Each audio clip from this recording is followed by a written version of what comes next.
साल 1888 जब टाइटेनिक डूबने के 24 साल पहले गुजरात में भी एक टाइटेनिक डूबा था। एक ऐसा जहाज जो लोगों की उम्मीदों, अरमानों और जिंदगी के सफर को लेकर निकला, लेकिन तूफान ने उसे हमेशा के लिए समंदर की गहराइयों में सुला दिया। इस हादसे में 700 से भी ज्यादा लोग समंदर की गहराइयों में समा गए। यह कहानी है एसएस वेतरना की, जिसे लोग प्यार से बिजली भी कहा करते थे। आज भी गुजरात के लोक गीतों में उसकी गूंज सुनाई देती है।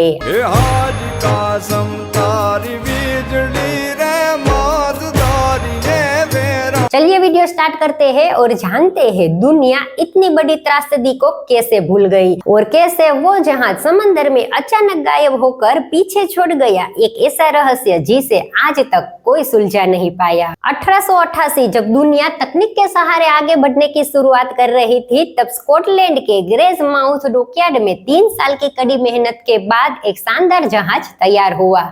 170 फीट लंबे इस जहाज में 3 मंजिलें और 25 केबिन थी। वेतरना जहाज मुंबई की एचएस एफर्ड एंड कंपनी की मालिकी में था। एसएस वेतरना नाम मुंबई की वेतरना नदी के नाम पर से रखा गया था, लेकिन लोग इसे अलग ही नाम से जानते थे और वो नाम है बिजली। और इस नाम के पीछे की वजह भी उतनी ही अनोखी थी। उस जमाने में जब ज्यादातर शहरों में बिजली एक सपना हुआ करती थी, तब यह जहाज रात के अंधेरे में एक बिजली के बल्बों से जगमगता था। जब यह जहाज समुद्र की लहरों को चीरते हुए आगे बढ़ता था, तब देखने वाले लोगों को ऐसा लगता था मानो कोई बिजली की चमक पानी पर तैर रही हो। लोग इसकी भव्यता को देखने के लिए किनारे तक आ जाते थे। यह जहाज कच्छ के मांडवी और मुंबई के बीच नियमित रूप से चलता था और इसकी लोकप्रियता का एक बड़ा कारण था इसका सस्ता किराया। सिर्फ 8 रुपए में यह जहाज 30 घंटे में मांडवी से मुंबई पहुंचा देता था। 8 नवंबर 1888 का दिन था। बिजली अपनी यात्रा के लिए तैयार थी। इस जहाज के कैप्टन का नाम था कासिम इब्राहिम आगबोडवाला, जिसे लोग प्यार से हाजी कासम के नाम से जानते थे। हाजी कासम गुजरात के कच्छ से थे। वो एक अनुभवी कैप्टन और बिजनेसमैन थे। मांडवी से जहाज पर 520 यात्री सवार हुए, जिनमें 13 बाराती और कई स्टूडेंट भी शामिल थे जो अपनी मैट्रिक एग्जाम देने के लिए मुंबई जा रहे थे। दोपहर के बाद जहाज द्वारका पहुंचा। वहां कुछ और यात्री चढ़े। अब जहाज में कुल 703 यात्री और 43 क्रू मेंबर थे, यानी लगभग 786 लोग सवार थे। लेकिन यह संख्या हर जगह अलग अलग बताई गई है। कुछ लोक गीतों में लिखा है कि जहाज में 1300 यात्री सवार थे, लेकिन कुछ आर्टिकल्स में लिखा गया है कि जहाज में 746 यात्री सवार थे। अब रूट के हिसाब से इस जहाज को द्वारका से पोरबंदर जाना था और फिर मांगरोल होते हुए सीधा मुंबई, लेकिन मौसम तूफानी होने के कारण जहाज पोरबंदर में न रुककर सीधा मुंबई की ओर चल पड़ा। कप्तान हाजी कासम ने जहाज को सीधे मुंबई की ओर ले जाने के इंस्ट्रक्शन दिए। इसके बाद यह जहाज पोरबंदर और मांगरोल को स्किप करते हुए मुंबई की ओर आगे बढ़ने लगा। पोरबंदर से निकलने के बाद 9 नवंबर 1888 की रात के करीब 1 बजे जहाज को मांगरोल पोस्ट के पास देखा गया।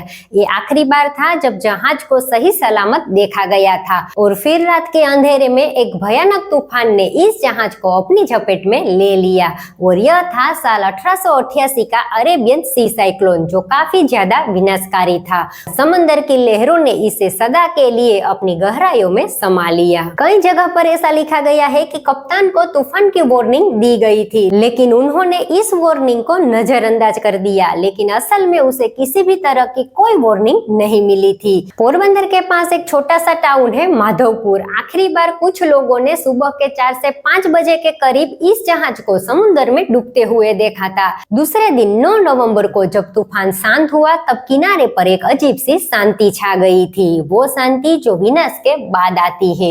मुंबई बंदर पर लोग बिजली के लौटने की राह देख रहे थे।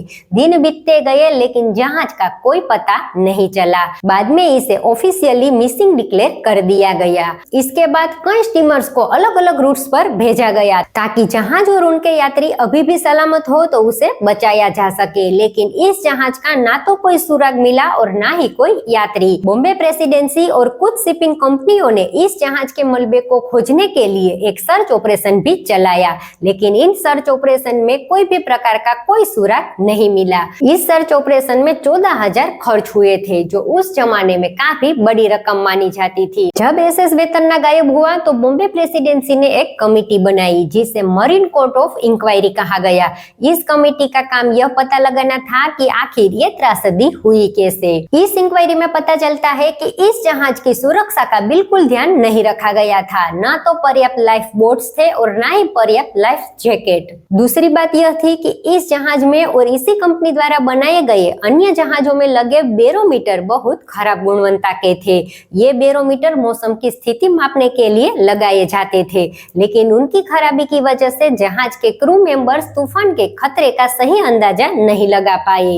यह त्रासदी इतनी बड़ी थी कि इसने मैरीटाइम सेफ्टी के रूल्स को पूरी तरह से बदल दिए। इसके बाद जहाज में लाइफ बोट्स और लाइफ जैकेट के रूल्स सख्त किए गए। अब सवाल ये है कि इतनी बड़ी त्रासदी को लोग कैसे भूल गए। इस हादसे का आज तक कोई सबूत नहीं मिला, न जहाज का टुकड़ा, न कोई डेड बॉडीज और न कोई पक्का प्रमाण। लेकिन टाइटैनिक के हादसे में कुछ लोग ऐसे थे जो बच गए थे। उन्होंने बाद में लोगों को बताया कि उस रात क्या हुआ था।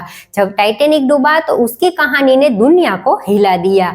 अखबारों और किताबों में इसके बारे में लिखा गया और बाद में हॉलीवुड मूवी में इसे ऐतिहासिक त्रासदी के रूप में दिखाया गया। लेकिन एसएस वेतरना के मामले में ऐसा नहीं हुआ। इस जहाज में कोई भी जिंदा नहीं बच पाया था, जो आगे चलकर इस त्रासदी के बारे में लोगों को बता सके। इसी वजह से यह हादसा एक रहस्य बन गया। समय बीतने के साथ लोग इसे धीरे धीरे भूलने लगे। टाइटैनिक के बारे में बहुत सारे रिकॉर्ड्स मिलते हैं, यात्रियों के नाम, जहाज का डिजाइन, उसकी बनावट और डूबने की पूरी जानकारी। लेकिन एसएस वेतरना के बारे में ऐसा नहीं है। इसके बारे में बहुत कम जानकारी मिलती है। जो भी जानकारी है वो ज्यादातर ब्रिटिश सरकार के कागजों या पुराने अखबारों में है। फिर भी गुजरात के लोगों ने इस त्रासदी को सिर्फ याद ही नहीं रखा, बल्कि अपने लोक गीतों, कहानियां और लोक साहित्य के जरिए उसे जिंदा दास्तान बना दिया। उनकी रचनाओं में आज भी उस दर्द, साहस और रहस्य की झलक मिलती है,